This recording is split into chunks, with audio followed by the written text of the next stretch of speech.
Hello everyone, welcome to another edition of Beyond the Bean on Air. I'm Mike Adams.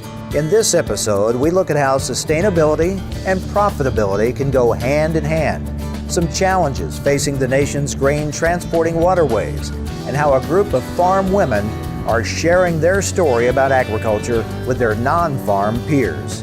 But first, let's catch up on some news in the soy industry. One of the many ways the soy checkoff helps farmers is by funding research, development, and commercialization of new products that contain soy.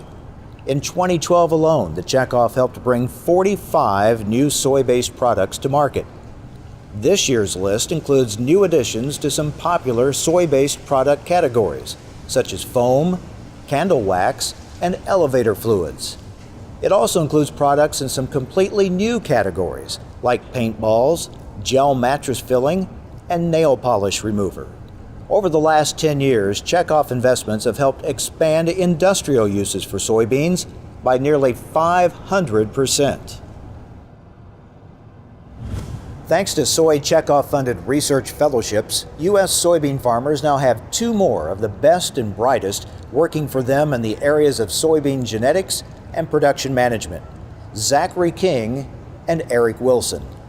King will focus on resistance to soybean rust and marker-assisted selection of breeding lines at the University of Georgia. And Wilson studies soybean production management and physiology at the University of Minnesota. This summer, some of the massive power on display at the National Tractor Pullers Association events will be fueled by 100% biodiesel, also known as B100. Soy oil is one feedstock that can replace petrochemicals in biodiesel. The NTPA has long allowed the use of biodiesel in lower concentrations, and after a trial of B100 was an overwhelming success last season, the NTPA made it legal in all diesel categories. The move will further showcase the fuel's high-performance benefits to the farmers, truck drivers, and other diesel users who make up a large portion of the NTPA's fan base. With more and more American consumers using their purchasing power to reward the manufacturers of sustainable products, the United Soybean Board is moving to ensure U.S. soybean farmers also profit from this growing trend. In response to consumer demand for sustainable end products, more food manufacturers, the second biggest user of U.S. soy, are asking for proof that U.S. soybean farmers use sustainable farming practices. Sustainability is important because our customers are starting to ask why, how we are producing our products, and if we're doing it in a sustainable manner. And that's important to them as they go to the market and try to sell food products and such that they use our products to manufacture. The Soy Checkoff, along with other farmer-led U.S. soy organizations, including the American Soybean Association, U.S. Soybean Export Council, and several state soybean boards, has responded by adopting a sustainability pledge. This pledge is backed by a robust set of supporting data that prove U.S. soy's strong sustainability performance. The pledge includes data such as a checkoff-funded life cycle analysis of U.S. soy production and processing, continuous improvements in U.S. soy sustainability performance, soybean farmer adoption rates of best management practices, farmer participation in voluntary conservation programs, and farmer compliance with mandatory conservation regulations. Meeting the pledge shouldn't put any new burdens on the majority of soybean farmers who already use sustainability management practices, Thede added. Customer demand for certified sustainable produced products is only expected to increase, and if customers can't get the assurances they want from U.S. farmers, they could take their business elsewhere. I think there's a lot of question as to why it's important just to the regular farmers, and I would even say that about myself until I started looking into it a lot more and how this was affecting me as a producer and our industry. And so I think as people learn about it, they realize that this is a big deal, but just on the surface, it seems like an issue that wouldn't be as important as it really is. For Beyond the Bean on Air, I'm Paul Spooner.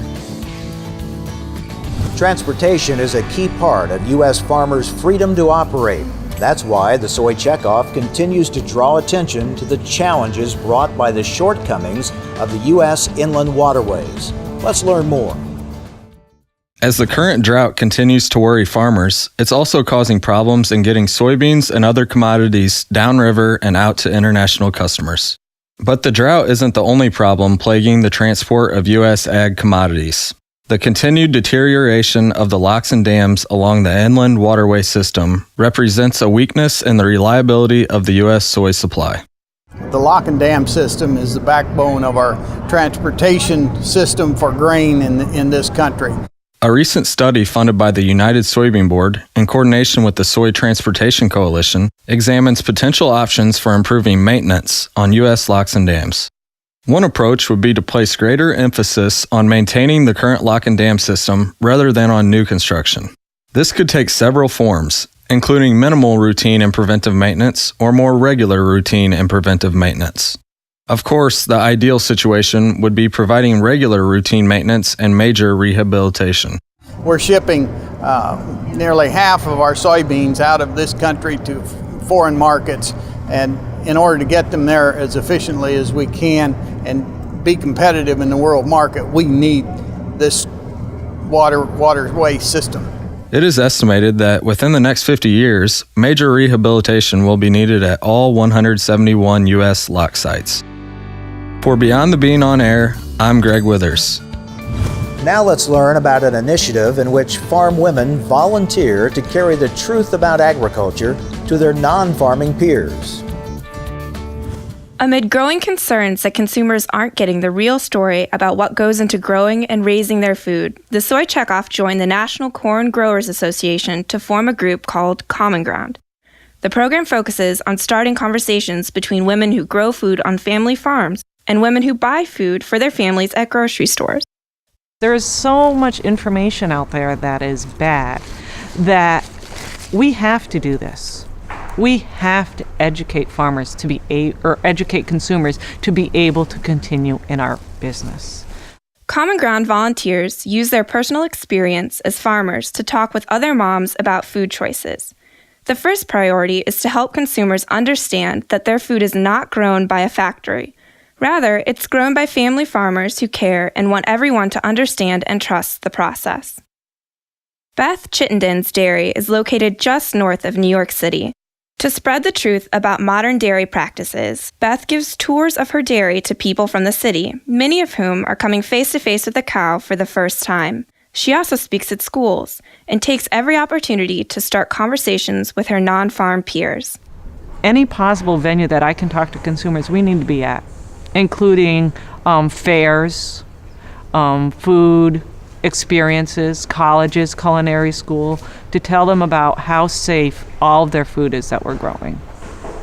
For Beyond the Bean on Air, this is Margaret Reeb reporting. And that's our report for this edition of Beyond the Bean on Air. Thanks for tuning in, and thanks for helping provide the safest, most affordable, and plentiful food in the world. We'll see you again next time.